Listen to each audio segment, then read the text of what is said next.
Hello everyone, welcome back. I hope you've had a good week. Today I thought that we would flip things around, turn things on their head, look at things back to front for fun, but also because sometimes it helps to look at the end result and how you get there. And by flipping things in reverse, we might have a better outcome. With that in mind, let's think about spirit. And sometimes what I do is I will fast forward to the end of my day and think about how I want to feel when I climb into bed. So I'll imagine myself perhaps feeling very relaxed or extremely accomplished from everything that I've achieved through the day.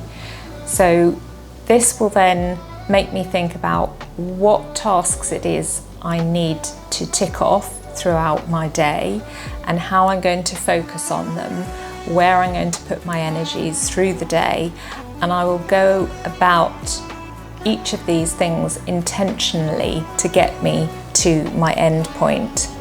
So rather than flitting from one task to the next, or very often we find ourselves being pulled into something which really isn't anything to do with what we want to achieve through the day and what we want to have accomplished. And I'll really focus on what those things are and how I'm going to use my time to get me to that end point at the end of the day. Now, sometimes these tasks can feel quite daunting, so the way I get around that is to try and really simplify them as much as I possibly can.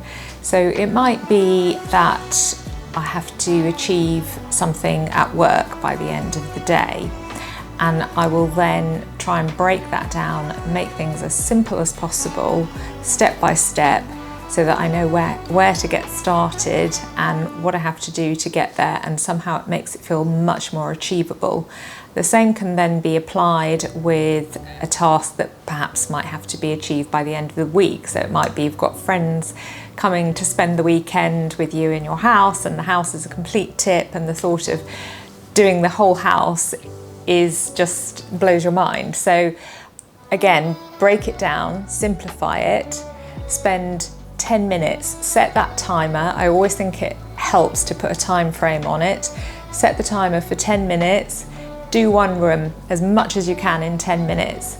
Then the next day, do another 10 minutes in the next room, etc.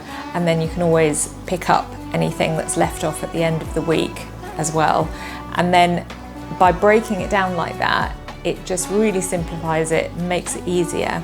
You can even think more long term. So if you've got, say for example, a 10K coming up that you want to achieve in a few months, don't get completely daunted by it. Just think what you're going to achieve first. So work backwards and plan it out, when you're going to start, how you're going to start with maybe running for 1 minute, walking for 1 minute for the first couple of weeks. Then you're going to do your 5K in a park run, sort of at your halfway point before you reach that 10K. And by doing that, it really helps to just simplify the whole task and make it not feel like such a mind-blowing exercise.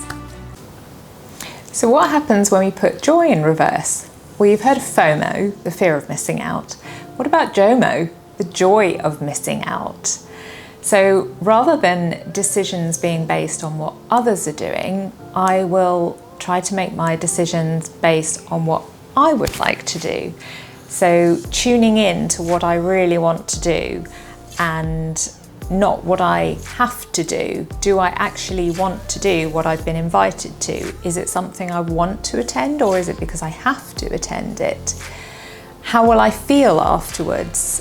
Is it going to lift me up? Is it going to give me joy? Is it going to make me feel invigorated? Am I going to come home feeling lit up, or am I going to come home feeling completely drained and depleted of energy? Is whatever it is I've been invited to going to sap all that energy?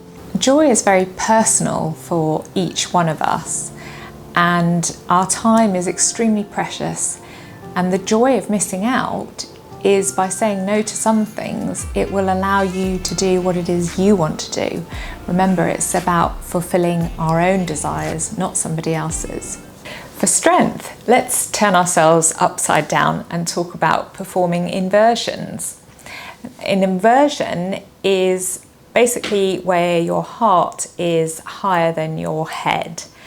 And performing these helps build strength, it improves circulation, it can encourage blood flow to the heart and the brain, and it can often leave you feeling quite clear-headed afterwards, and some say it can even help balance hormones. It also strengthens the immune system, it increases the flow of white blood cells and lymph throughout the body, and it activates the parasympathetic nervous system, which gives a really calming effect on body and mind. So there are many benefits, and you don't have to do a headstand. You can do things like a downward dog or a dolphin pose, and basically you're trying to get your hips higher than your head. So a downward dog would also do, or hanging off the end of the bed even, or you could just simply put your feet up a wall. But try experimenting. Now let's look at some beauty in reverse. So for blusher, I'm going to show you how I start my blusher at the top of my cheek near the ear, and then work it down to line up with the middle of my eye. Doing that really helps keep the cheekbones lifted. Then let's look at eyes. Now, the purpose of trying to do this in reverse, where you would normally start, is because actually you can probably find that you'll end up wearing less makeup and saving some time. So quite often what I'll do is start with mascara, because then if I'm happy with how my eyes look, I can just finish there. If not, I'll then move into eyeliner next, and by putting on my eyeliner, I'll then see if I'm happy with how that looks, and if I really feel that I need more, my final step will be eyeshadow, and I'll put that on last. So rather than doing it the other way around, you can end up wearing less makeup. Then for lips, I've talked before about lip liner, but what I'm going to do here is show you how I put lipstick on first and then I put the lip liner on, not the other way around, because I find that this really helps seal the lipstick in and it prevents any bleeding of the lipstick and feathering that you can get. Thank you so much for joining me. If you enjoyed the video, please give me a like and subscribe. And if you try any of these techniques, let me know in the comments, and I'll look forward to seeing you next week.